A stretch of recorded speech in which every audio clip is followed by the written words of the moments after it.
My name is Jeff Morse. I am the current chairman of the American Driving Society Pleasure Driving Committee, and I have trained horses in Massachusetts at my own farm since the 1970s. This is a diagram that was a Christmas present from a customer of mine who was an illustrator of children's books, and she had an impossible time remembering what each harness part was called, so she drew this to let me know what she meant when she referred to things like the cart connector, which you see here, cart connector, or the loopy part, which is right here, loopy part. See, this loopy part. When first presented with a harness, it looks a lot like a lot of spaghetti, but once you understand what the function of each piece is for, it will make much more sense. Basically, the harness can be divided up into the four main pieces: the bridle, the collar, the saddle, and the bridging. The bridle, the collar, the saddle, and the bridging. I'm going to cover each of these four parts at some point during this webinar, but as you decide which harness to use is whether to use black or russet leather. And yes, synthetics now come in brown. It's not quite as attractive as russet leather, but there are black and brown synthetics, and in fact there's synthetics of practically any color you want. As I was researching for this webinar, I even came across a harness for a Mini that had colored crystal sparkle inserts instead of patent leather. So you can get pretty much whatever you want. Black is considered appropriate with painted vehicles, with shaft and pole trimmings done in black. It is also considered appropriate with a natural wooden vehicle with iron parts that are painted any color except brown. Shaft and pole trimmings, dash, and fenders would be done in black. Russet harness is considered appropriate with a natural wood vehicle with brown or black iron parts. Painted vehicle with natural wood panels of any color iron, or a vehicle that is painted brown with brown iron. The shaft and pole trimming should match the harness. And here we see some examples here. The top left-hand photograph is the picture of the horse that won the World Singles in 2002. It's a nice russet turnout and a bay horse in a painted vehicle. I believe if we could see the rest of this vehicle, we'd see that it had natural wooden panels on it, so it presented a very nice picture. Contrast that to this slide over here, on a photo over here on the right. There's a black harness on a chestnut horse with basically a brown turnout here. And to my mind, this would have been a perfect place to use a russet harness. It would have tied in very nicely with the whole color scheme, but it doesn't look too bad in black. The bottom left here, we have a russet harness with a natural vehicle with black on the shafts, and to my eye, I would much prefer to see this shaft leather here be russet also. Would have been a nice picture. Here on the right-hand side is a black harness with a dark chestnut horse and a dark painted vehicle, and it looks very nice. And I think if you were to put a russet harness on this particular turnout, it would be a little bit jarring to the eye. You will also be faced with a choice of metal for the buckles and other metal fittings on your harness. Generally, the choice is between brass and chrome, but sometimes stainless, even gold plate or silver plated fittings are used. This top right-hand photograph here is a silver plated harness, very fancy. One of the nicest harnesses I've ever seen was a 100-year-old russet harness with silver plated fittings and with some of the fittings lined with ivory. Absolutely gorgeous, probably beyond the scope of today's harness makers. The picture over here on the left is a chrome-plated harness, nice and shiny. The only problem with chrome is it does tend to deteriorate a little bit over time. It can chip and rust a little bit. In any event, the vehicle and the harness hardware should match. So if you have brass fittings on your vehicle, you should have brass fittings on your harness. If you have chrome fittings on your vehicle, you should have chrome fittings on your harness. Brass takes a little bit more effort to maintain, but it looks great when it's done right. Brass may not always be as strong as other materials, so you have to be a little bit careful and examine it closely to make sure that you're getting high-quality brass fittings. The content of various brass mixtures can vary tremendously, so you have to be very careful when you look at brass fittings and make sure they're high quality. Stainless is great. It's very strong. It's a little bit more expensive. It certainly has a place where strength is really needed, like for combined driving trace shackles, for instance, which are subject to a lot of abuse.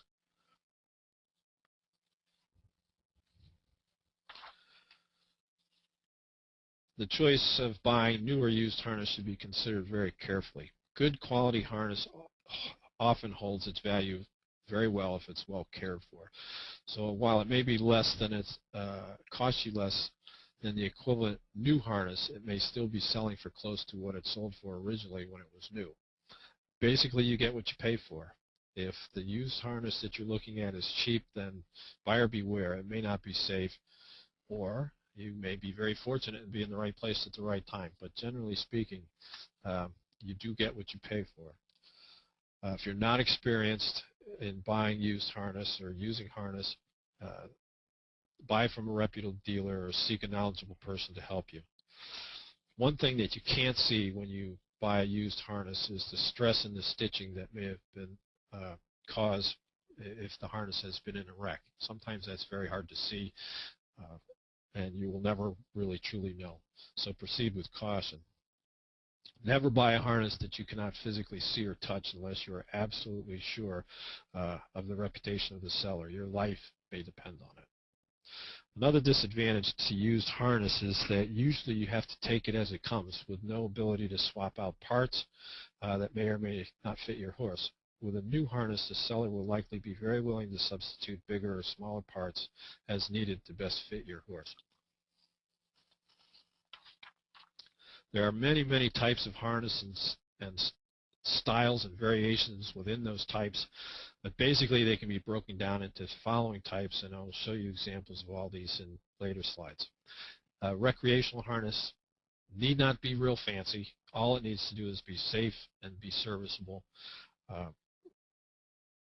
That's a good place for a used harness as long as it's in good condition. Pleasure competition harness would be finer than a combined driving harness, perhaps with some patent leather parts strong enough for medium duty use. Combined driving harness is going to be a heavier duty harness with wider and thicker strapping, maybe more padding. For lower levels, you can generally get by with one harness, but as you move up in the levels of combined driving, you're probably going to want to have two harnesses, one for the marathon phase and one for the fancier presentation phases. In distance driving, comfort is a must. It's got to fit well. It doesn't have to look great, but it has to fit well. It has to be comfortable. It has to be a good fit because that horse is going to be using it for a long time, wearing it for a long time. It's going to be on him, basically all day. Training harness will have more flexibility in the way it can be adjusted. May have some auxiliary rings and things placed on it so that the trainers can set training devices on it. It's probably going to be a very heavy-duty harness because it's going to get used over and over again. My training harness goes, as I said, on 6 or 8 horses a day. It's pretty heavy-duty. Doesn't look great, but it works really well. And then you have draft harnesses specifically designed for draft work. They're very heavy duty, and I'm going to show you pictures of all of these. Okay, so the competition harnesses here, if you look at the top left-hand picture, it's a very simple, understated harness. It fits really well. The collar fits beautifully. The saddle fits nice and close. I can't really tell in this picture, but it wouldn't surprise me if that was a treeless saddle, and I'll talk a little bit more about those later. But it's a very nice, clean look. There's no breeching to interfere with the pictures. This might be used where the quality and elegance of the turnout is judged. It would not be used where strength and durability were primary concerns, such as in the marathon phase of a combined driving event. Every vehicle must have some mechanism for braking, and since breeching is not used, which would be serving as the braking mechanism in this particular turnout, this vehicle has a foot-operated brake, so the breeching is not required. Nevertheless, this setup would be more appropriate on more or less level ground like a dressage ring, and in fact that's where this picture was taken. On the bottom left, you see the almost identical carriage and turnout as the top left, only this one has breeching in it. And you'll notice how it adds a little bit more clutter to the eye when you look at it. Not quite as clean and neat. But still, it was good enough to win the presentation award and the individual bronze medal at the World Singles Championship in 2002 for Fred Merriam and his Morgan Gatewood Lightweight. So it's a very nice turnout. But I thought it was interesting to see the difference in how it affects the eye when you look at it. The top right-hand side, you have a heavy-duty marathon harness, and you'll note the wide pad on the back here. Whoops, sorry. Hang on.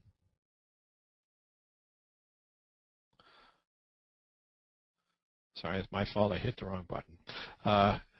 You'll notice right here, this nice wide pad here is there for a reason. It's to keep this end of this shaft from poking into the side here. But if you look everywhere else on this harness, you'll see it's a nice big heavy wide breast collar here, nice big wide girth here. All the strapping is a little bit bigger and heavier and slightly thicker to withstand the rigors of the job of combined driving. On the bottom right, we have a nice light to medium duty pleasure driving harness for the pleasure show ring. A little bit of patent leather here on the breast plate. As patent leather on the saddle, you can't really see it here. Patent leather blinkers. That's a nice fancy medium duty pleasure driving harness. Generally finer overall than a combined driving harness. Here's a couple of the styles of harness. You see the training surcingle on the left here, and you notice all these auxiliary rings. Those are used for attaching reins in various different positions for training the horse. This is a distance harness on the right. It's very well padded, as you can see. He's even got some sun protection here for his horse. This guy's done a lot of work to make sure that his horse is very comfortable. Not fancy, but it gets the job done. And here we have the draft style harness. Needs to be very, very heavy duty, like this work harness on this moose here. If you look at the bottom left, you'll notice that the harness for these fire horses has no saddle. That was done for a reason. This harness needs to be put on the horse in a hurry. So they stripped it down to the bare essentials. That's all it was required to get the job done, and that's the whole point, is that the style of your harness has to fit the job that you're asking it to do. On the bottom right here, you see a draft horse for a draft harness for a racing draft horse. They race these horses in Japan. It's a heavy-duty harness, but again, if you look at it pretty closely, you'll see it's stripped down to its bare essentials. Bridle is just about as simple as you can get. Collar, a set of traces, something around the girth, and that's basically it.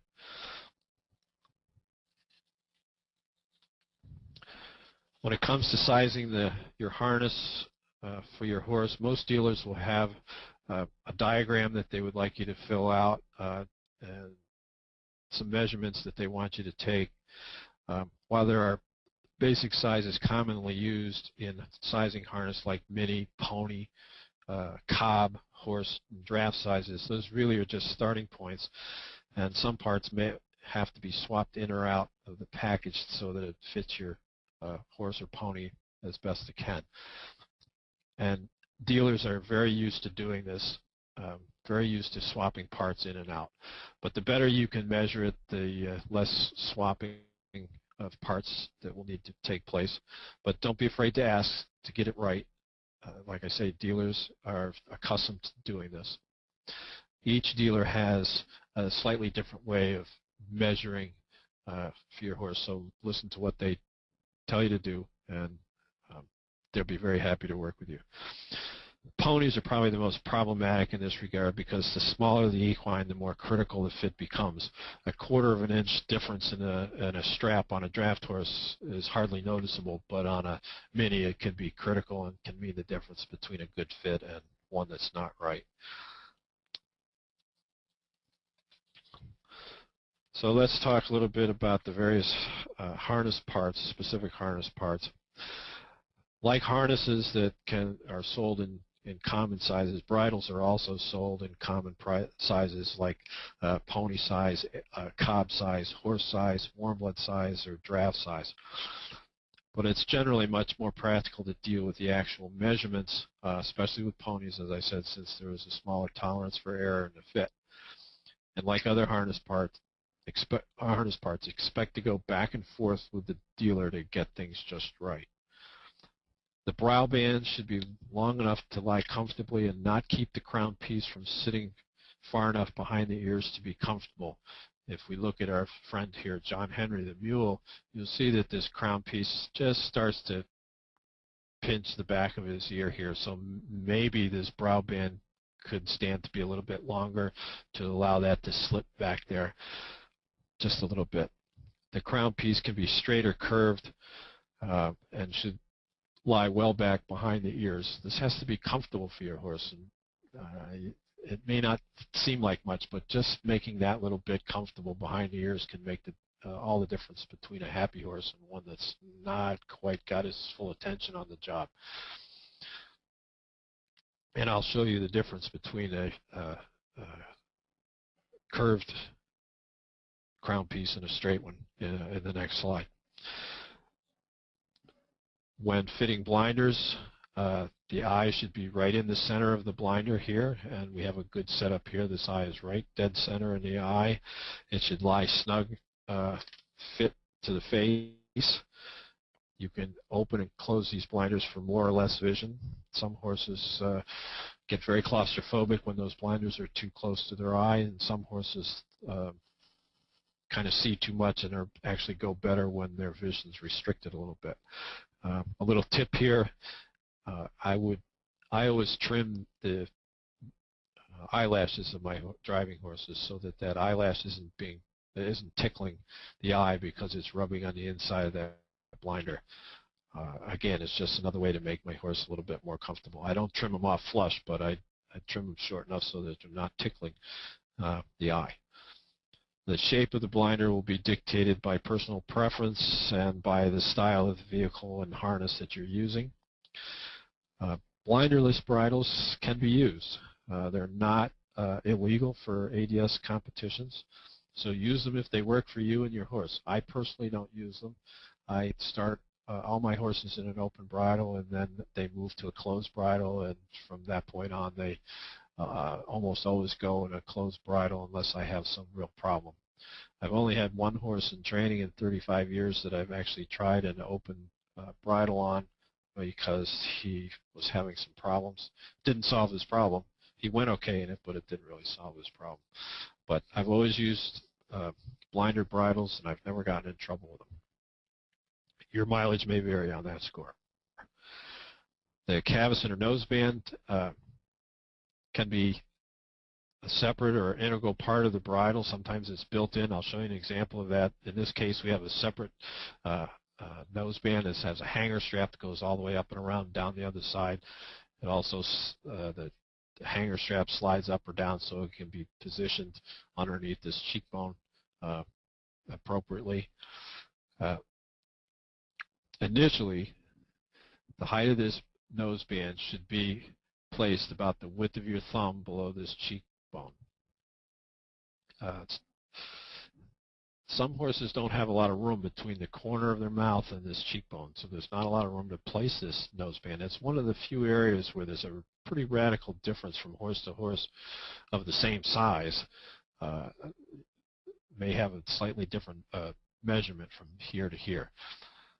Generally, I like to place this noseband higher rather than lower. If it starts to get too low, then it starts to interfere when you activate this bit, and it can actually pinch. Very seldom do I see these nosebands adjusted too high, but frequently I see them adjusted way too low. They should be well padded all the way around. You have to remember that underneath the jawbone here, there's not a lot of padding. It's just skin on top of bone. And this is one of the cases where this strap almost always goes in the same spot every time you put it on. And if it's not comfortable for the horse and you start to really crank on that noseband, horses get very resentful of that, and you'll see them start to resist you when you go to put that bridle on or when you go to tighten this noseband up. When you first bridle the horse, just put this noseband in. Don't tighten it up all the way. Just get it on there, get it loose, and keep going about your business, getting the horse ready. As you're about to leave your stable to go out and drive, then make your final adjustment. Doesn't have to be tight, shouldn't be tight. There's only a few situations where that noseband needs to be snugged down as tight as you can get it. But for most purposes, it should be just snug. You should be able to get your fingers in there. The throat latch, which is this piece here, needs to be loose enough to allow the horse to breathe when his head is completely flexed. So you should be able to get more than several fingers in there. Its only purpose really is to hold this bridle on the horse's head and keep it from coming off over the ears. There is an auxiliary strap called a gullet strap that runs from underneath the jaw, underneath here from the throat latch to the noseband. I'll show you an example of that. That can also be used to help keep that bridle on the horse's head if he starts to rub. If you have a horse who has very low set forward ears, then losing this bridle over his ears can be a problem, and a gullet strap's a pretty good fix for it. If you have a horse that likes to rub on things, you may want to use a gullet strap to keep that bridle on his head. The height of the bit in the horse's mouth, there are lots of ways to set that. The standard way is to have one or two wrinkles right here, and you can see he's got one wrinkle there. That's probably enough. Different horses will go differently. Some like it a little lower, some like it a little bit higher. The way I adjust the bit is I stand right in front of the horse. I pull down, straight down on the with one hand on each side of the bit. I pull straight down and engage and seat the crown piece on top of his head. Then I take the bit and lift up just a little bit and see when I start to meet resistance. And when I meet a little bit of resistance, I look right here where the bit connects to the bridle and see how much play I have right here. If I have about a ½ inch of play, that's usually about right, and experience will tell you what's going to be too much and what's not enough. But that's how I do it. I don't necessarily do it by the wrinkles in the mouth. You'll find another place where horse's conformation differs greatly on the same size horse is the size of their mouth. Some horses are very short-lipped. The corner of their mouth can be way down here somewhere, and the bits are going to fit in those kind of mouths a little bit differently. John Henry here has a nice big healthy mouth. Nice big healthy ears too.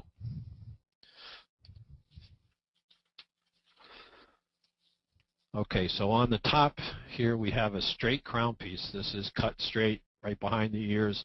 This brow band is long enough to allow this crown piece to sit well behind the ear so it's not pushing forward and pinching on the back side of this ear. The bottom left we have a shaped crown piece. This is round right through here so it accommodates the back of the ear. Brow band lengths is often too short. This curved shaped crown piece allows for that crown to be placed well behind the ears. Some conformations of horses will benefit by this kind of crown piece. The placement of the ear on a horse's head differs from horse to horse. It kind of looks the same, but when you really get down to it, it can be quite different from horse to horse. This top right, again, we have John Henry. This is a completely custom-made synthetic bridle with chrome fittings. It's a little hard to get an idea about how big this bridle is in this picture, but his ears are over 12 inches long. So if you take that as 12 inches and start to measure down here, you begin to see this bridle is almost 3 feet long.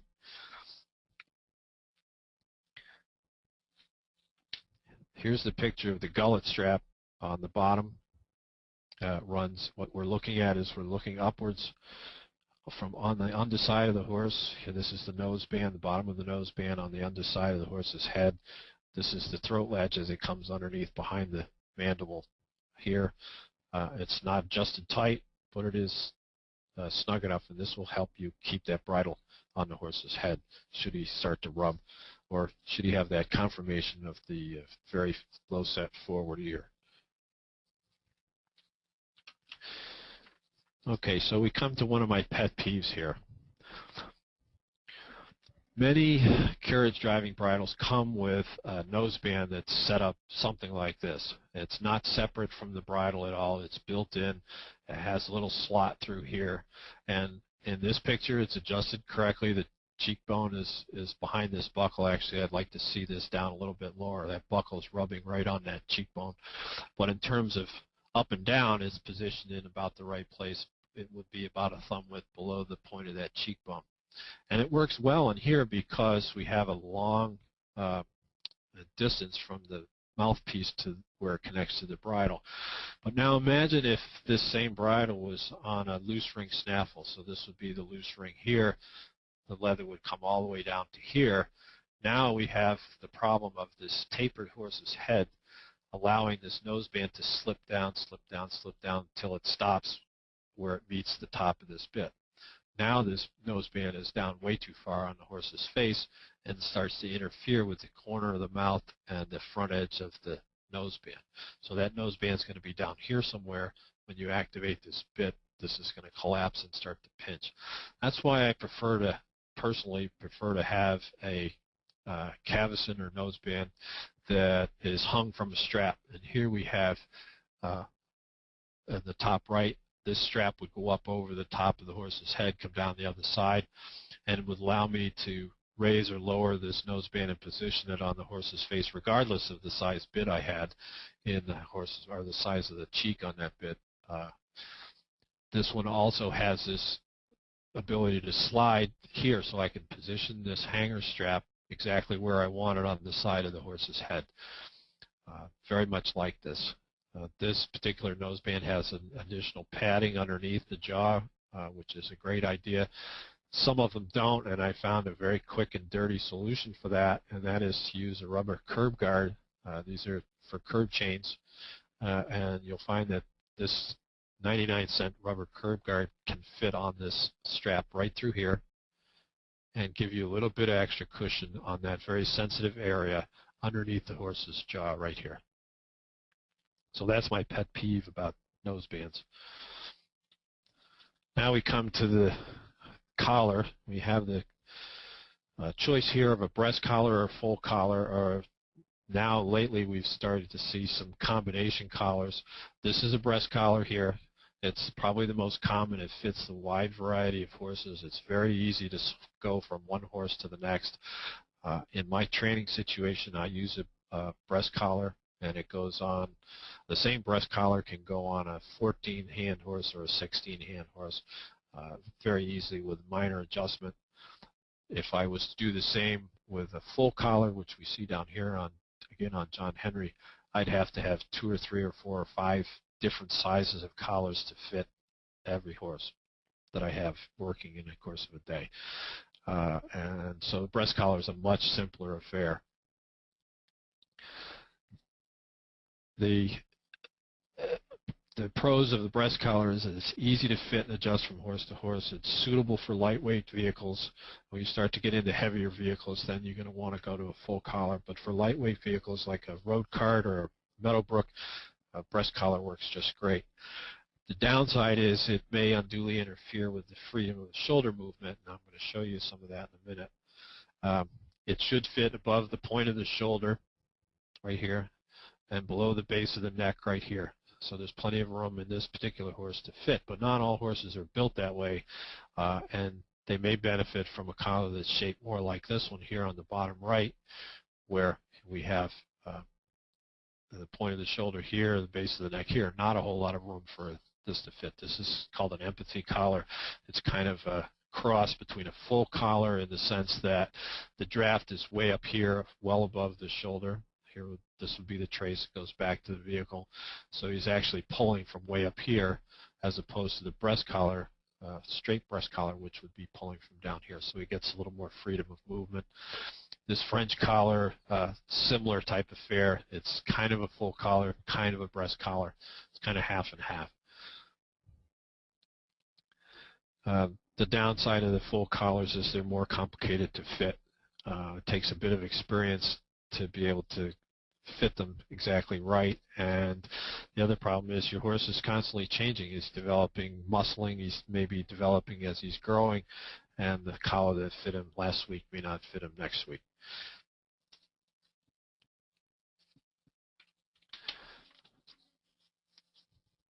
Here we see a breast collar and a full collar on essentially the same turnout.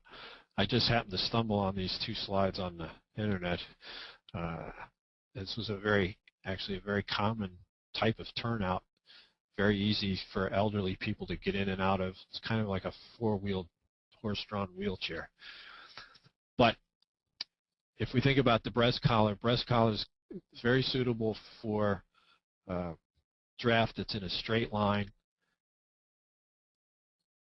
Okay, so it's going to go on a straight shaft vehicle like a road cart or a Meadowbrook. Full collar is probably more suitable because for situations where the draft is coming more from the axle to the middle of the shoulder. Very, very efficient way to pull. It's not pulling down on the shoulder nearly as much as a breast collar would be if it was hooked to the axle. So if you imagine going from here down to here, you'd be pulling down on the front edge of that shoulder, so you would very much be restricting the movement of the horse's shoulder. In this bottom picture here, we actually have a full collar, but the trace, you'll notice, is going straight back up high. So that's not really ideal. If this trace was coming back down here more towards the front end of this vehicle, we'd have a much more efficient pulling mechanism. A couple more pictures of breast collars. I know this is going to catch your eye here. The point of this shaft here is going to be digging right into this horse's shoulder. This was just a setup shot used to demonstrate the breast collar, not so much about the appropriate management of the end of the shaft here. So that's why it's set up this way. The reason I like this particular picture is it starts to point out the problem that exists sometimes with the neck turrets that are put on the hanger straps of the breast collar. Quite often you see them mounted up too high and too close together, and what happens is you break the line of the rein coming from the driver's hand. This has a nice direct line from the driver's hand through the saddle turret, through the neck turret to the horse's mouth, very uninterrupted. Sometimes these neck turrets get up so high they start to influence the way that horse can carry his head and neck.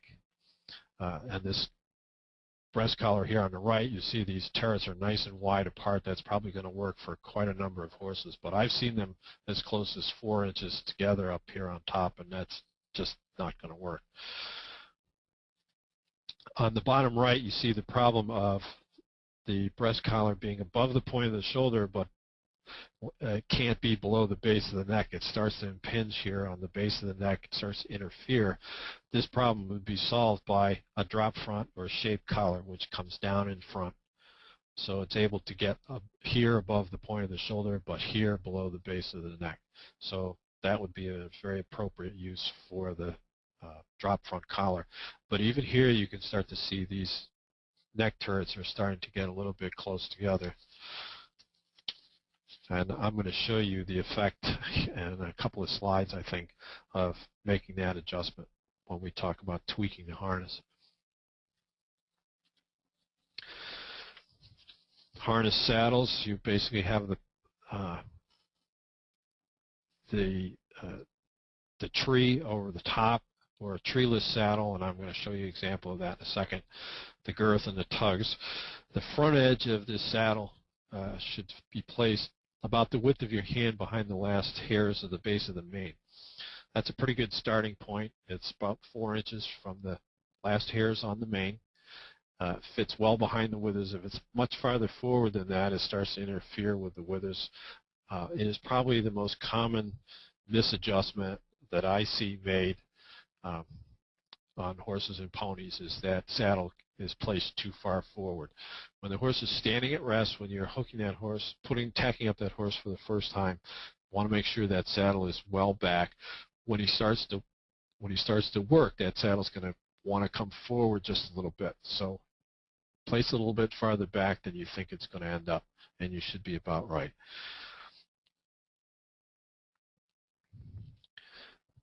The girth should be snug, but not nearly as tight as a riding girth. There's no need to yank up on that girth and keep it absolutely tight. That horse needs to breathe. He needs to be able to open his chest and flex his ribs. So it doesn't need to be tight. The girth should be positioned well back from the elbow so it doesn't interfere when that horse is moving. So it's not right up snug behind the front leg. It's back a little bit so that horse can move his elbow without interfering with the saddle. You can use a pad on your girth there. There's some horses that are very sensitive underneath there. Again, there's not a lot of muscle underneath there for padding. Some horses are very sensitive, and a pad is perfectly appropriate to use on the girth. The tugs, we have several different types of tugs and their placement, and I'm going to talk about those in a minute. We have the debate that I hear constantly about the treeless versus the tree saddle. I use a treeless saddle. And basically what we're talking about here is the tree is a piece of metal that is inside the top of the saddle. It'd be right up in here. And the saddle turrets are screwed into that metal tree. And it forms a nice, stiff, supporting platform for all this hardware. The treeless saddle has nothing in there. This is a treeless saddle. There's nothing inside here. There's no metal. What I like about it is that I'm able to distribute any weight that's in these tugs over a very wide area from actually halfway up the side of the horse all the way up over the top, this full width. That's a huge amount of square inches that I'm able to distribute the weight of these shafts here. The one caution for a treeless saddle is that it has to have a little bit of room here, a little bit of padding. You can't see it because it's behind this strap, but there's a little opening here for the horse's spine. Poorly made treeless saddles do not have that, and they are not good for your horse. But I have used this basic harness here. My training harness is an adaptation of this. I've used it on 6 or 8 horses a day, 6 days a week for 35 years, and I have never caused a back problem on my horses because of a treeless saddle. I like the look of this treeless saddle for this show harness here. It's nice, low profile. It fits nice and tight to the horse, and I don't think I've ever gone to a competition where somebody hasn't come up to me and asked me where I got it because they like the way that it looks. I see much more problem with horses' backs created with this situation here on the bottom left. This is a tree saddle. What we're looking at is we're looking at the edge of the tree up in, here's the back strap here. You're looking right along the edge of the pad that would go on the horse's back. So basically we're looking from here up to here on the underside of this saddle. And this is the profile. It's round like this. And all the pressure on this saddle is concentrated in a very narrow area here. So even though this back of this saddle may be 4 inches wide, all the pressure is right here on only an inch. Contrast that to this saddle here, this treeless saddle, which is 4 or 5 inches wide. We're able to distribute the weight in a much, much broader area. So I see much more damage caused by this kind of situation than this. This is a treed saddle here. This horse has a little pad on there because it doesn't really fit the horse's back all that well. It's very difficult sometimes to shape that metal tree to fit that horse's back. And in fact, right through here, underneath this pad, that saddle isn't even touching the horse right there.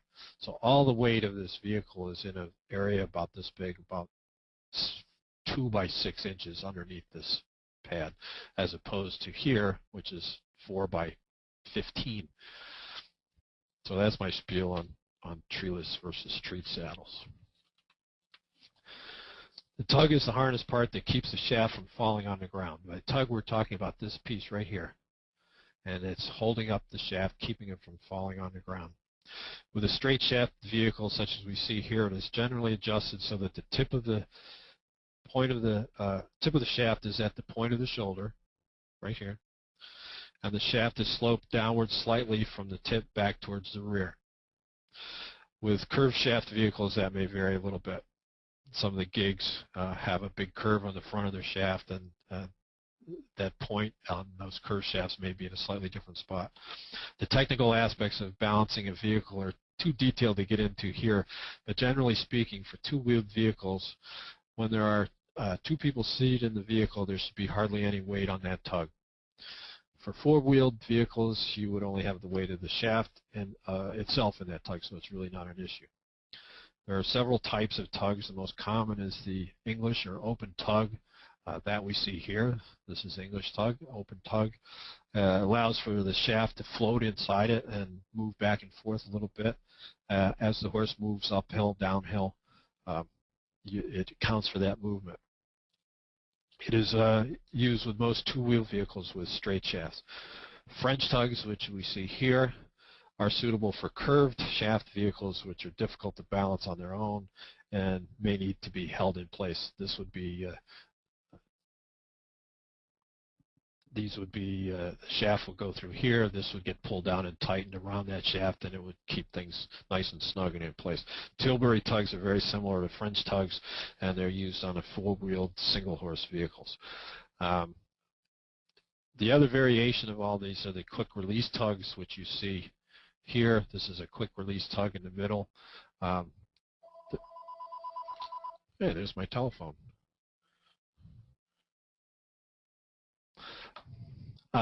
This is a quick release tug. It's called quick release because we can pull this strap out and this tug opens up and the shaft comes out. You find it on combined driving harnesses. And the reason you find it on combined driving harnesses is often the end of the shaft is a closed loop shaft like this, so the only way to get this connection here is to open this up and put it in this loop and then close it back up. But it's also good in combined driving if you have an accident or get hung up somewhere. It's very quick and you can open it up and get your vehicle disattached from your horse. I use it on my training vehicle. I never know what kind of situation, on my training harness, I never know what kind of situation I'm going to get into. So I like to have the ability to have that quick release if necessary.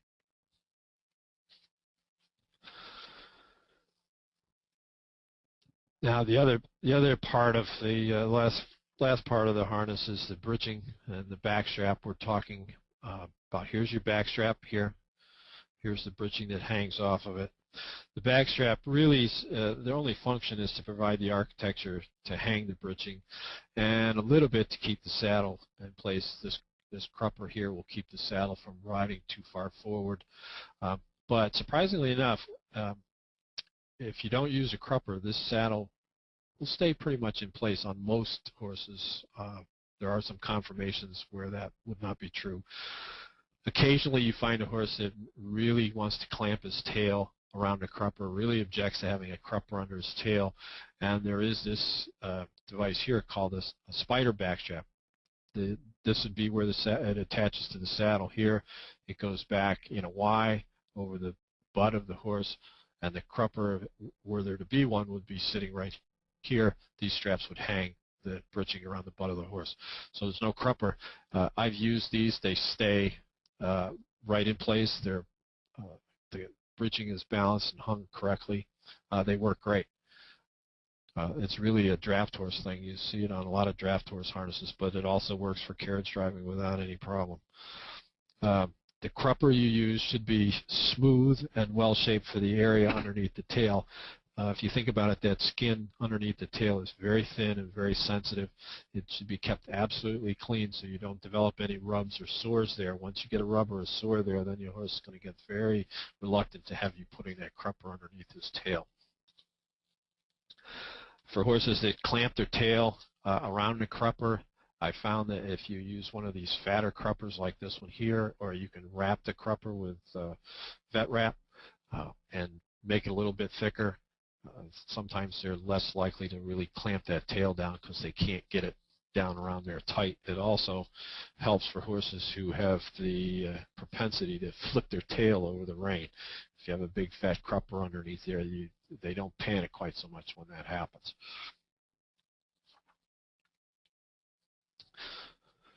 The bridging takes more adjustment than practically any other harness part to get exactly right.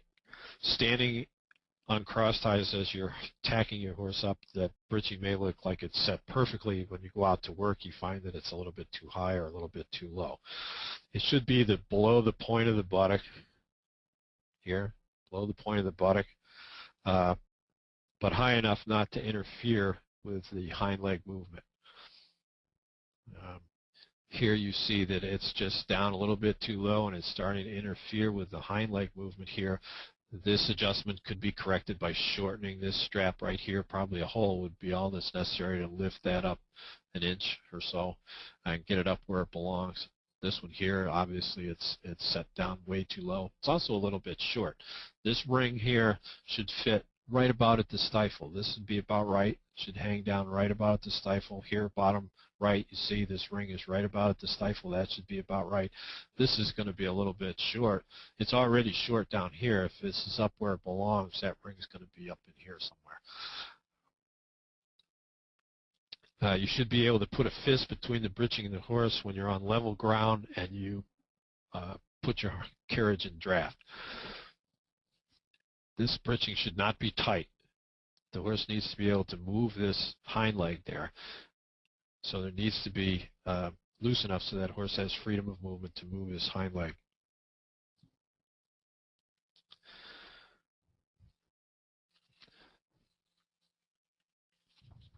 Sorry, we're going the wrong way. There we go. I want to talk a little bit about a kick strap. I use a kick strap on every horse, every drive, every time at home. It's the best insurance I can buy, $35, and it's saved my life many, many times. A kick strap works here. We're looking at the hind end view of the horse. Here's the kick strap right here, this strap here running up over the hind end of the horse. It goes around the shaft on this side, up over the horse's butt, down to the shaft on this side. It needs to be loose so that horse can move normally when everything is right. The way it functions is when that horse wants to kick or buck or lift up his hind end, it meets resistance on this strap and is prevented from lifting his hind leg, so it keeps its leg from going over the shaft.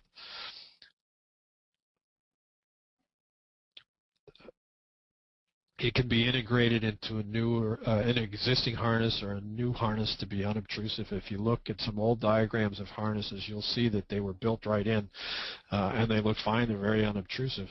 If you're going to use one in a competition, they're not illegal, but it should look like it belongs to your harness. So if you have a brass harness with brass fittings, your kicking strap should have brass fittings too. If you have a leather harness, you should have a leather kicking strap. It needs to be unobtrusive. You should be able to attach it quickly. If you see here, this is from my training harness. This part, lower part, stays on the shaft all the time.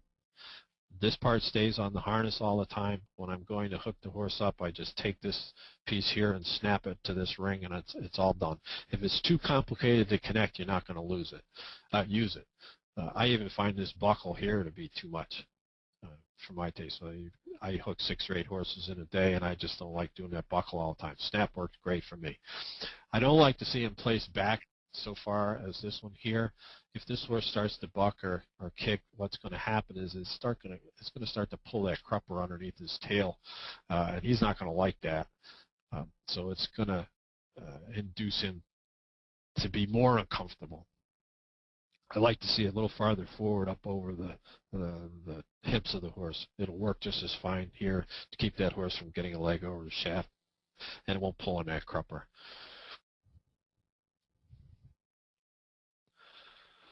Okay, so tweaking the harness. Don't be afraid to alter your equipment to make life easier and more pleasant for your horse. Anything you can do to improve the efficiency of the job is probably worth doing. Don't be afraid to experiment a little bit. Harness makers construct equipment based on very general measurements. For instance, they place saddle turrets where they based on where the holes are in the tree that they use, not necessarily on where the best position might be for your particular horse's conformation. Moving a saddle turret or a neck turret down an inch may make a huge difference in the way that horse carries itself, and I'll show you an example of what I'm talking about in the next slide. Pads. Ideally, you should not try to make your horse's equipment fit by using pads. It should fit well without pads. But sometimes we don't have that luxury, and sometimes pads are necessary to get the equipment to fit correctly. Fluffy pads I don't like because they absorb sweat and water. I do like these gator hide pads. They're synthetic material. They don't absorb water. They're a lot easier to clean, and they cause a lot less problems. Pads can increase retained body heat, so they have to be used with care. You have to pay attention to that. A poor fitting pad is worse than no pad at all. So if you're going to use pads, make sure they fit. Make sure they stay in place while you're using them. Sometimes they look great when you leave the barn, and then halfway through your drive you see they're starting to come off and starting to twist, and that's going to cause more problems. So a good fitting pad can be fine. A bad fitting pad can cause more problems than it's worth. Pads may also not be appropriate when scores for turnout or presentation count. But don't be afraid to alter your equipment a little bit. You'll be surprised what you can accomplish. This middle picture here at the top, right here, is a neck turret on my training saddle. And if you think about what the rain would come through this turret here, and it will find its the level that it's going to work best at. This can move in probably a 3-inch half circle or so, and it'll go where it needs to go based on the conformation of the horse. So that's just one example of how you can keep your equipment from interfering with the best performance of your horse. Here's a couple other examples of what I was talking about, changing a few things. This top left slide is a horse I had in a clinic a year or so ago. And if you look carefully, you'll see he's braced the muscle on the underside of his neck. He's carrying his head up a little bit high. The saddle turrets here are very close together on this saddle. So what we did is we just took some cable ties here. We made a couple of rings. We lowered the line of the rein off this turret here, and look at the change in the way this horse is carrying himself. He's given up using this muscle on the underside of his neck. He's going nice and long and low. His stride's considerably longer than it was. Just a nice overall improvement, and all we did was lower this rein from this saddle turret that was too high by maybe 1.5 inches. Notice where this rein crosses underneath this neck strap here versus here. Much higher up here, much lower here. So where would you place the neck turret on this? Now this might be a little bit low. I'd probably put it right about here if I had one. Here's an example, again, of the same problem. Saddle turrets up close together, neck turrets up too high, and consequently we get this horse carrying his head and neck up much higher than he needs to be. If we were to lower this saddle turret down here just a little bit, I can almost guarantee you'd see this rein crossing under the neck strap about here. His head and neck carriage would be down and around here somewhere, and he'd be a much happier, much more efficient animal as a consequence. So don't be afraid to change things around. You know, if you try it and it doesn't work, no problem, put it back. But if you don't try it, you'll never find out. So this might be a good spot for any questions so far about harnessing. We've talked about that before we get into bits. Susie, you got any questions? I have a whole bunch here. I bet you do. They've been coming in leaps and bounds. Is there an easy way to move the saddle turrets without having to, you know, employ a whole harness maker and everything? All right. Is there an easy way to do it? Let's go back to this slide real quick. We're running a little long on time, but is that going to be okay, Susie? No, we'll go okay until they kick us off. Okay, good. See this bolt right here? If you're lucky, you can take this this saddle turret here and unscrew it and move it down here and put this bolt in here. Not always. Sometimes the threads on the bottom of these are exactly the same and it's an easy fix. Sometimes it's not. But that is one way to do it. When I'm in a working situation, training situation, what I do, and I take them to the clinics all the time, I get the largest swivel snap that I can find at a hardware store. It's about 4.5 inches long. And I snap it to the saddle turret and I run my rein through the swivel end of it here, and I effectively drop the line of the rein a good 2 or 3 inches, and that works real well. I actually also have a saddle in my barn that has 2 sets of saddle turrets. I took this bolt out, put another one in here. I've used it in the competition. I've never had a judge say anything about it. Of course, now they all will because they know I have it. Okay. Is there any suggestions that you have for keeping a girth back on a well-sprung horse? So a horse that's really pretty wide, how do you keep that all back instead of sliding forward? Well, that's a good. I don't know of a mechanism that can actually physically hold it back, but I would question the placement of the saddle on top. You want to make sure that saddle on top is placed far enough back so that that's not a problem. You could also, if you're starting to get rubs on the elbow, you may want to adjust the size of that girth and shop around for one that's a little narrower, a little bit smaller. Just buy yourself another inch in that area. If you really have a problem with rubs, then I would cover it with a sheepskin. On the kicking strap, now does that normally attach to the footman loops, or is it just right on the shaft? In this picture, it's attached to this footman's loop. That's not really what that footman's loop is there for. It's just convenient. It happened to line up, so that's why they used it. On this one here, you see it's just floating around the shaft. This is actually adjusted a little bit too tight, but it just floats here. When that horse is working, this is loose. There's no need to put it through any kind of a ring or a footman's loop or anything like that. No, you don't need to. Do you think you should use a sliding backband for a two-wheeler? Is that really important or not, if you just have a cart versus a four-wheel vehicle? A sliding backband? It depends a little bit on the vehicle that you're using. I use a road cart for training. I do not have a sliding backband. I've never had one in 35 years. I've never caused a problem. I live and work on a hill, so I'm always going side hill. I've never had a problem with it. Certain vehicles that are high and have a lot of tipping from side to side, you may want to use one. It just depends on the job you're going to use and the vehicle you have. I don't think it's particularly critical. Is there maybe an approximate measurement from the point of shoulder to the base of the neck that would indicate the need for a drop front breastplate?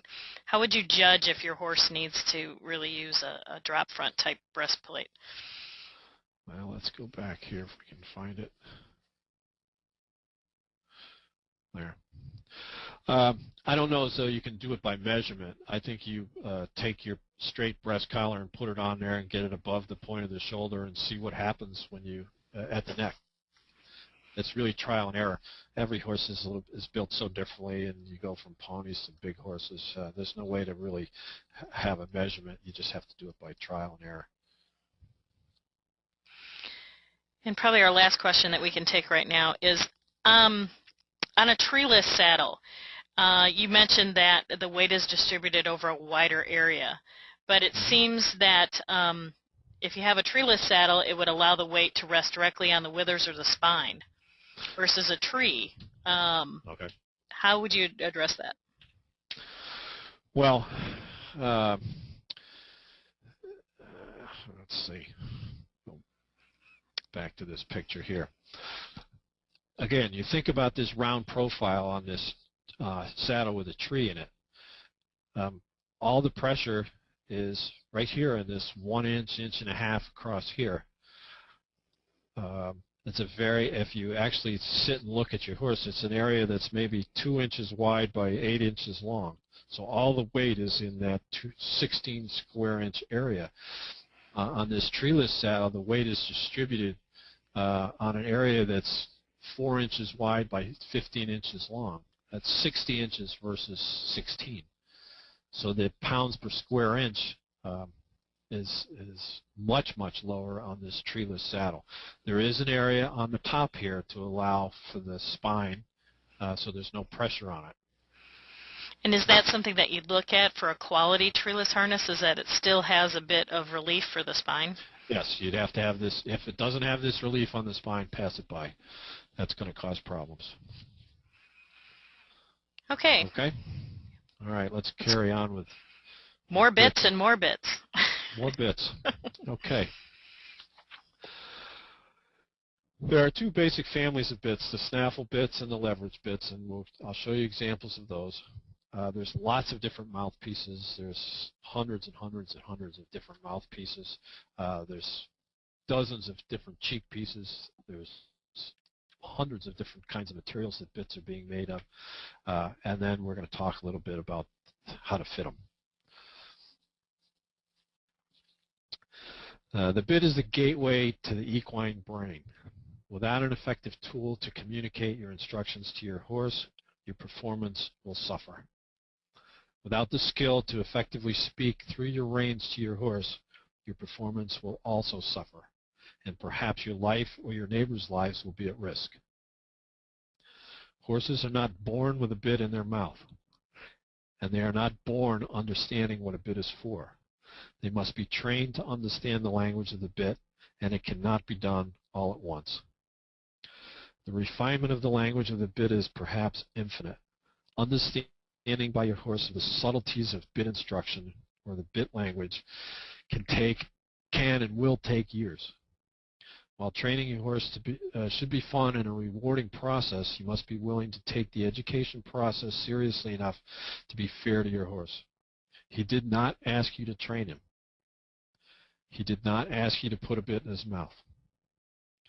Heike Bean, in her very valuable book, Carriage Driving, A Logical Approach Through Dressage Training, put it this way. What does it feel like to be this animal of flight who must submit to being strapped in a carriage, controlled through a piece of metal in his mouth, doing things and going places he would never dream of going on his own? Bits are not magic. They do not come with an automatic education. A $200 bit will not suddenly and magically deliver perfect tens on a dressage test. Your horse must be capable of appreciating what you put in his mouth and be capable of understanding the communication he receives through it. That takes skill on the part of the driver, and it is best learned with the help of someone who is experienced at teaching such things. It is very difficult to accurately put into words the feeling and timing of rein work. There are several books that explain bit theory and concept, but there is no substitute for the live action and a good teacher.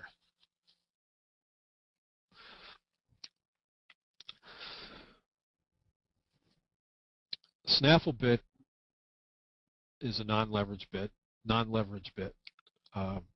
It consists of a mouthpiece with a ring on either side of some sort, with a snaffle, an ounce of pressure applied to the reins. Applied by the reins to the snaffle mouthpiece will apply 1 ounce of pressure on the mouth. It's direct pressure. The amount you take on the rein is what the horse feels in his mouth. A snaffle is not categorized by whether the mouthpiece does or does not have joints in it. That seems to be a big misconception. We see it happen all the time. Bits are called snaffles because the mouthpiece has a joint in the middle of it. A bit is a snaffle because it creates direct pressure leverage on the mouth. A single or double jointed mouthpiece, though the most common designs for snaffle bits, did not make it a snaffle bit. A mullen mouth, or a solid, slightly curved bar, that's what a mullen mouth is, or a bar bit, can also be part of a snaffle. So it doesn't necessarily have to have a joint to be a snaffle. It can also be part of a leverage bit. We'll show you some examples of that. A snaffle is sometimes mistakenly thought of as as any mild bit. While direct pressure without leverage is milder than pressure with leverage, nonetheless, certain types of snaffle bits can be extremely harsh when manufactured with wire or twisted metal or other sharp elements to it.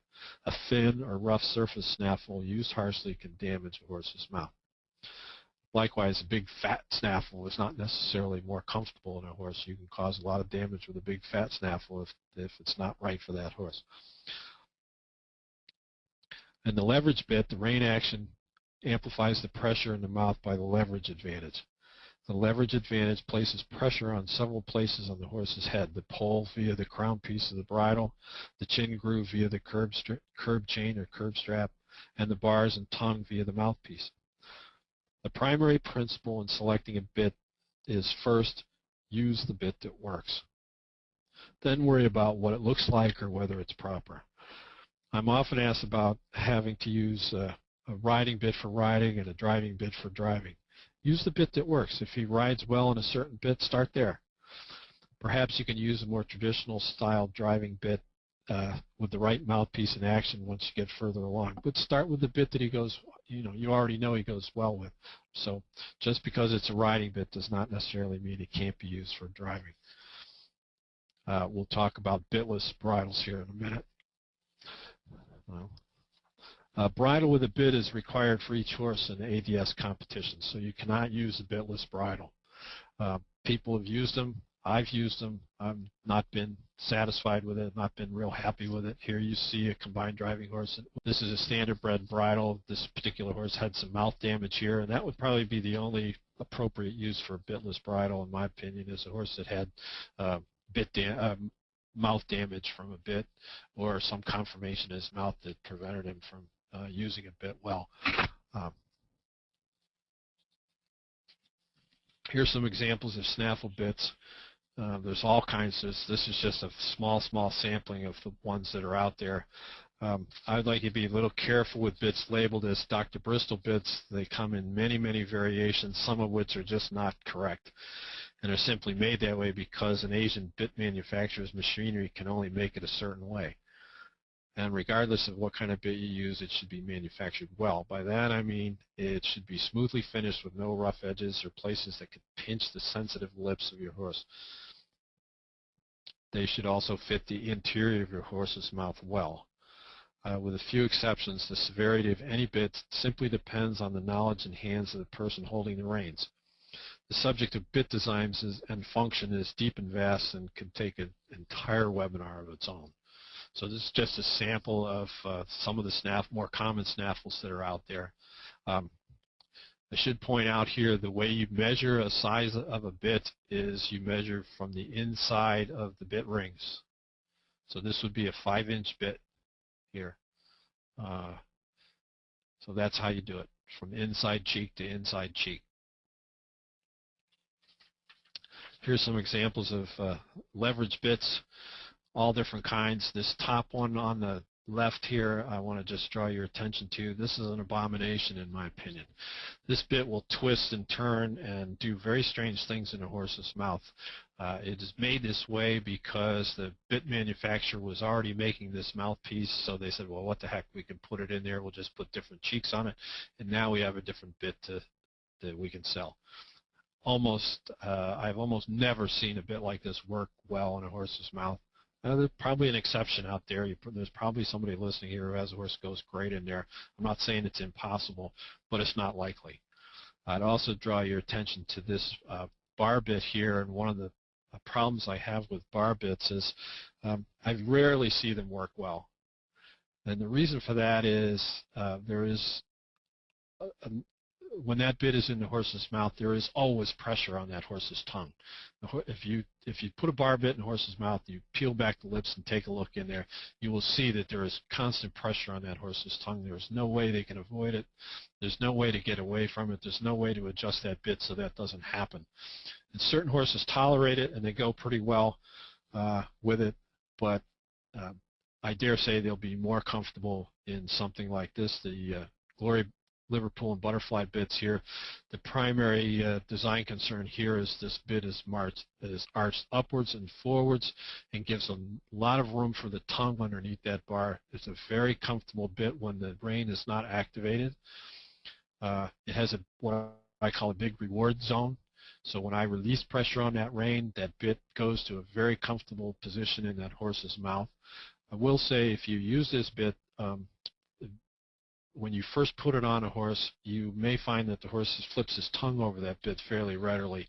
The reason for that is they find they have this newfound freedom of the tongue. There's no pressure on their tongue anymore, so they act to move their tongue a little bit more and experiment, and they accidentally flip their tongue over the bit. They're not flipping the tongue over the bit because they don't like it. There's just more freedom than they're used to. So if you use this bit and you see that happen, give it a week or 10 days before you decide that it's not going to work. Leverage bits should be adjusted so that when that rein is activated, the cheeks are at about 45-degree angle to the cheek piece that hangs the bit. This is maybe a length too short, but it's pretty close. If you have it too loose, this bit will swing back too far here. That's not a good thing when you start to have ports in your bit, because that port's going to rise up against the pallet on the underside of the inside the horse's mouth. If it's too tight, the horse never has a chance to experience what this bit really is all about. It instantly grabs them. I will say one thing, in my experience, these leverage bits with a curved chain, have a tendency to grab onto a horse's face and not let go. When you release the rein on a Liverpool bit, that bit doesn't release quite the same way as it does with a snaffle bit. We'll talk a little bit about mouthpieces here. You basically have two different kinds of mouthpieces. You have the single bar, one-piece mouth, and you have the multi-piece mouth. Multi-piece can be anywhere from 2 to 25 pieces. I've even seen pieces of chain used as a mouthpiece.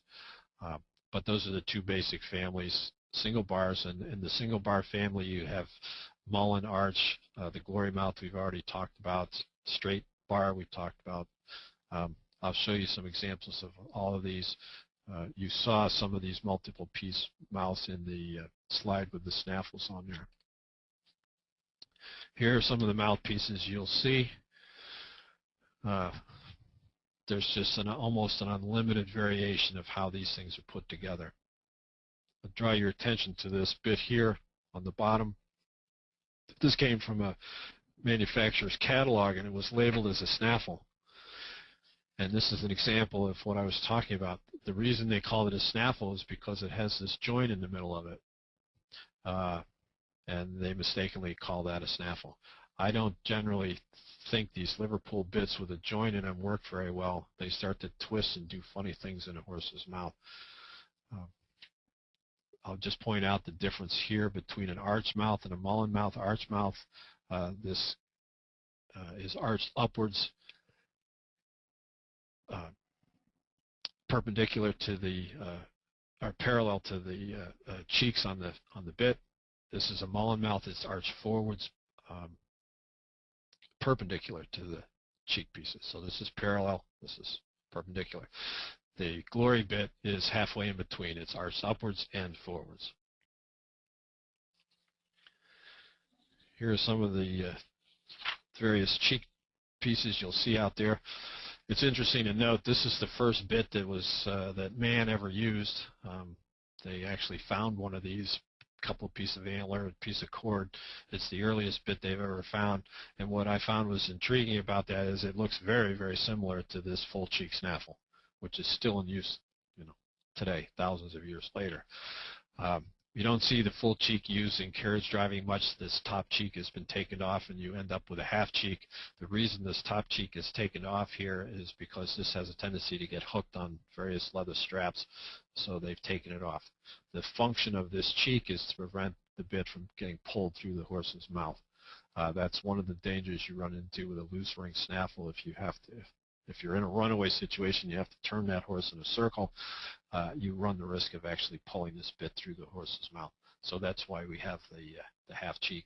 That wouldn't happen with a D-ring, less likely to happen with an egg butt. Here's just a couple of oddball things just to show you the wide variation here. We've already talked about the butterfly cheek, appropriately named because it looks like a butterfly.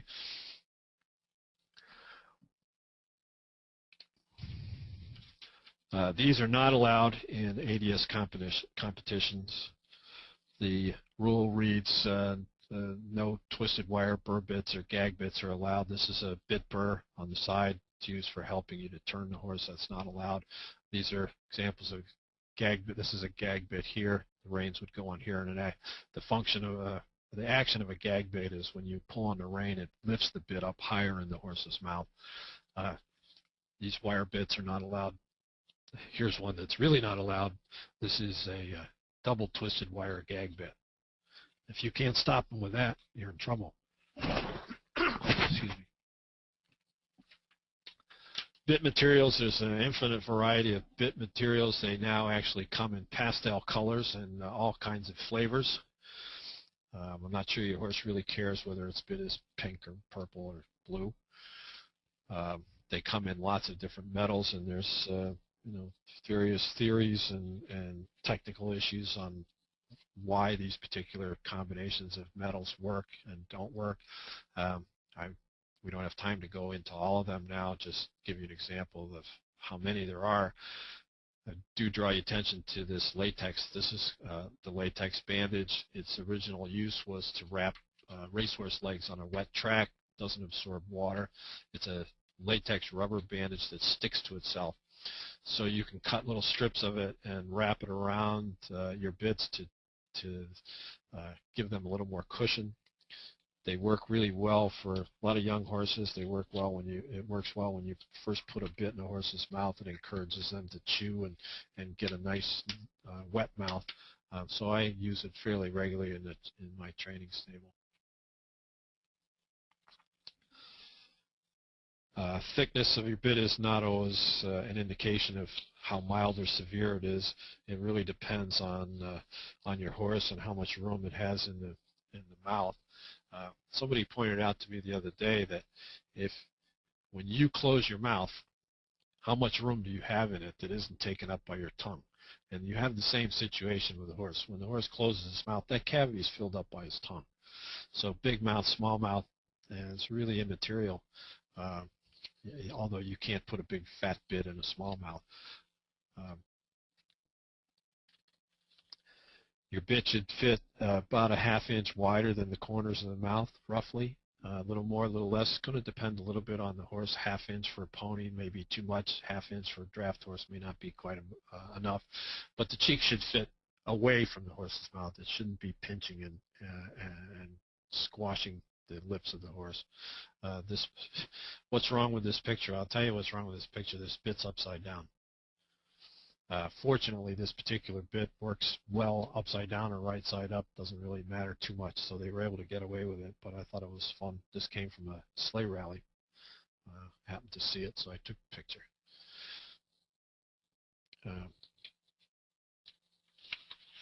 So when it comes to selection of the bit you want to use for your horse, keep it simple. Use what works. When you change bits in a horse's mouth, give it time to work. I usually like to allow a week to 10 days before I've really decided whether a bit is going to work or not work. You have to remember that every bit feels a little bit like every other bit that a horse has in its mouth, and if a horse has been traumatized or had fear or pain from a bit in his mouth, no matter what bit you put in there afterwards, he's always going to be a little fearful that that pain and discomfort is going to return unless he's really convinced over time that that's not going to happen. So you got to give it some time. Sometimes you can tell right away a bit's not going to work. It's not an exact science. I'm fortunate as a trainer. I've got 85 bits on the wall, and I can just reach over and grab one. As a single horse owner, that's not so easy to do, and I fully appreciate that. So maybe you can go to a trainer and borrow some bits from him, or you can go to your tack shop. Sometimes they'll let you take bits home and try them. But don't be afraid to experiment. I'm constantly changing bits in my horse's mouth. Even horses I've had for 10 years, I still experiment and try things to see if I can get them to go just a little bit better. It's an evolutionary process. The bit they start out in is very seldom the bit they end up in, even under the best of circumstances. Okay, we have a bunch of questions on the bitting section of our presentation. Okay, go for it. On the, why do you suggest cutting the lower loops from the Kimberwick ring on that one bit? I'll see if I can get back there. There we go. This is the picture here where it says cut. This is a Myler Kimberwick, low wide port Myler Kimberwick. I like it as a driving bit, actually. The reason I put this in here, this came from an illustration I was sending to somebody else. The original Myler Kimberwick that was made in this country had enough space here to put a rein. When they started having this bit made over in Asia, that changed, and somehow these loops got closer together and there was no place to put a rein here. So I got out my hacksaw and I cut this loop out of here. so that I could put a rein here. I found that very seldom would I ever have a horse where the rein needed to go in this bottom ring, so I just got rid of it. And I can put a rein here, or I can put a rein into this ring here. And I actually did some clinics with one of the Dale Myler, and I was a little reluctant to tell him I'd taken a hacksaw out of his $75 bit and cut it up, but he was very kind. He said, "Oh, do whatever you have to do to make it work." So that's why that's there. With the Liverpool bit, what is the difference between a fixed and a semi-fixed and a swivel cheek? And when do you think you'd use each?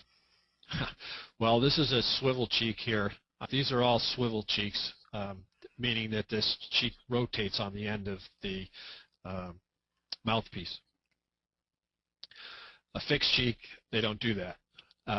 And when you drive pairs, some drivers like to use that fixed cheek because the reins pull that cheek at an angle on the inside. So they will, if I use a swivel cheek, it'll pull that cheek and press on the side of the horse's mouth. So in that situation, they like to use a fixed cheek, which doesn't do that. Semi-fixed cheek, I don't know if I've ever seen one. I'm guessing that would be one that doesn't fully rotate all the way, and it's for multiple hitches. What is the best way to measure a bit? Well, we go back, I think, right here to this slide here. Is you take a ruler and measure from the inside edge of the cheek. Let's lay it out like this. Measure from the inside edge of that cheek to the inside edge of that cheek.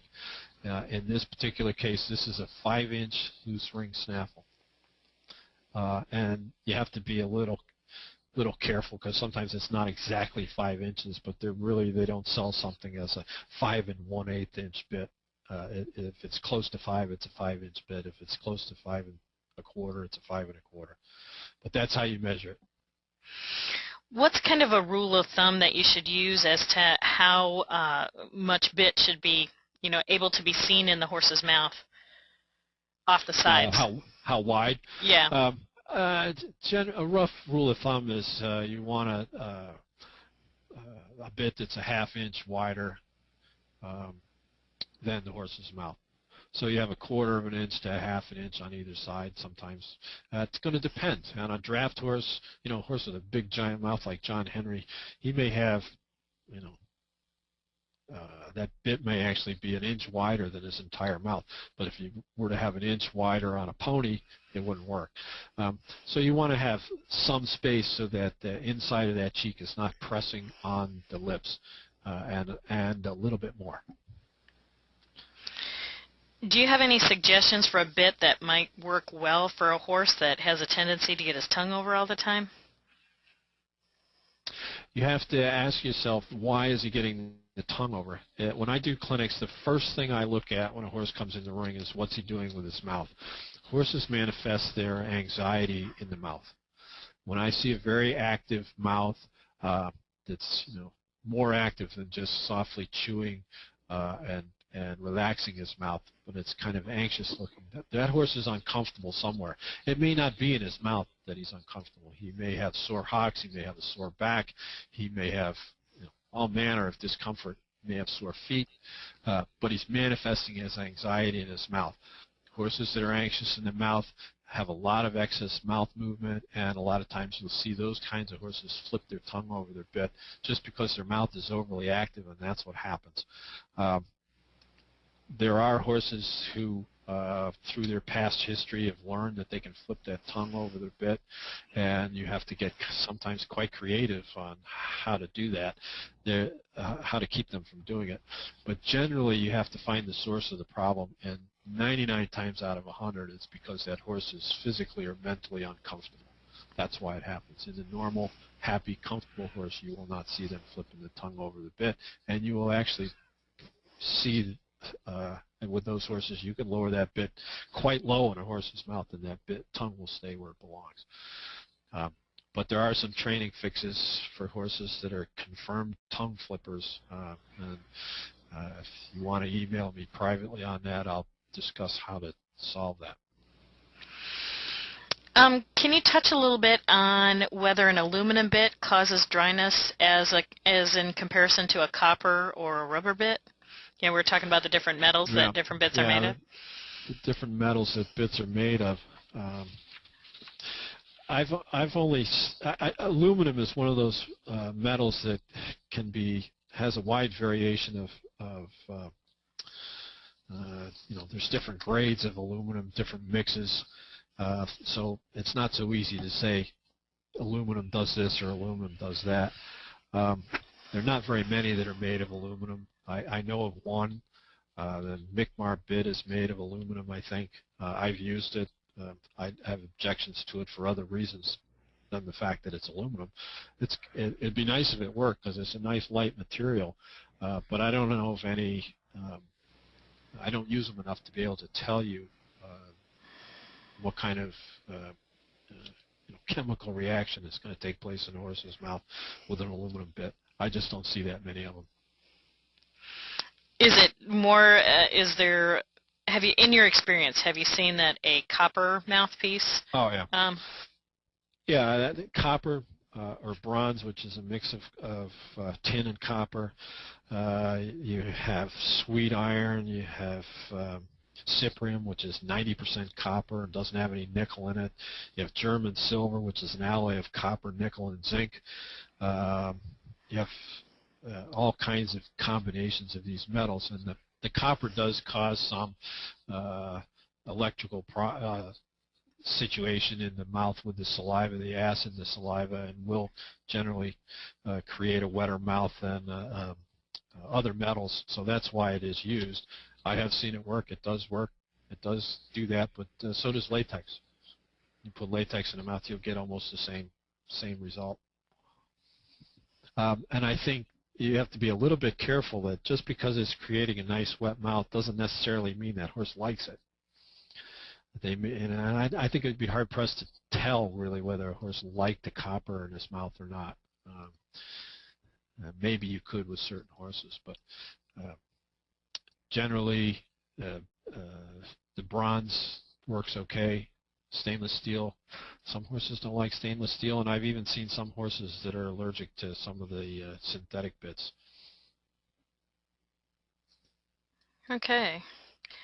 There's one question at the beginning here I'm trying to get back to. One moment.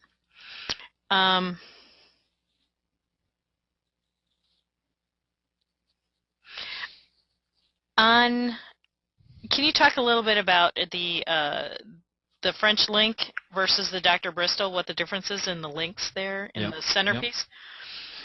Yep. Okay, well, these two bits, the French link and the Bristol, have become very common in the last 10 years or so.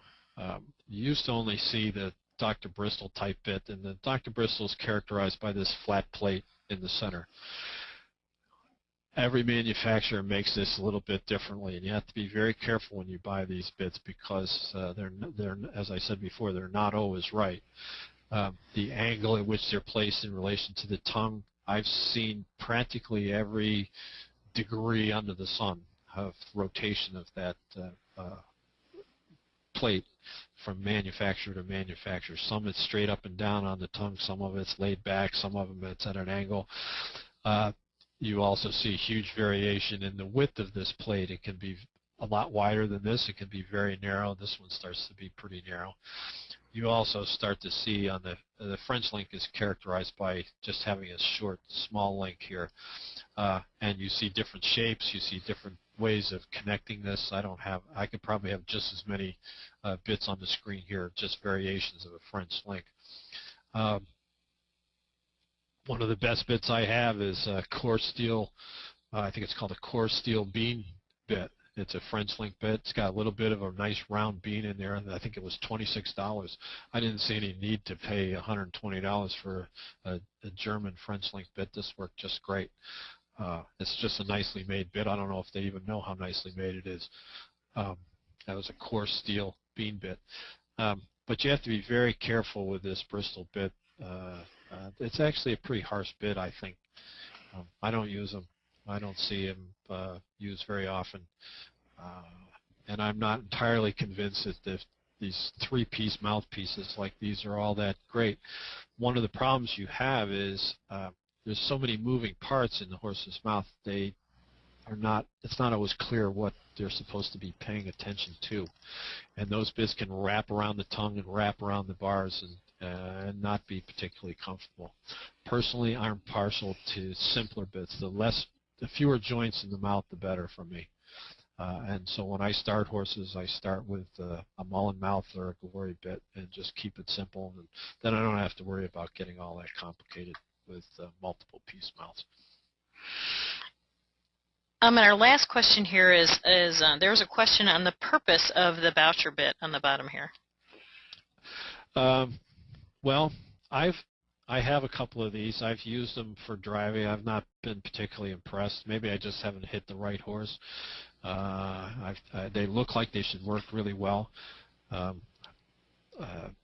I haven't been able to really make it function well for a driving horse yet. But I keep it there. I keep it on the wall, and I keep taking it out and trying it, and it just doesn't seem to really get the job done. It seems to twist in the horse's mouth in a way that doesn't really work. It's a very successful riding bit. I know it's used a lot in ridden dressage, and they seem to be able to make it work. I have not had great success with it as a driving bit. The purpose of it, my guess is that it provides a little bit of crown pressure off the crown piece without having a chin strap, curb strap on it. So I think that's what it's attempting to do. It's a very old bit design. It goes back a long time, and it seems to have stood the test of time. But I've just never been able to make it successfully work as a carriage driving bit. But I keep trying.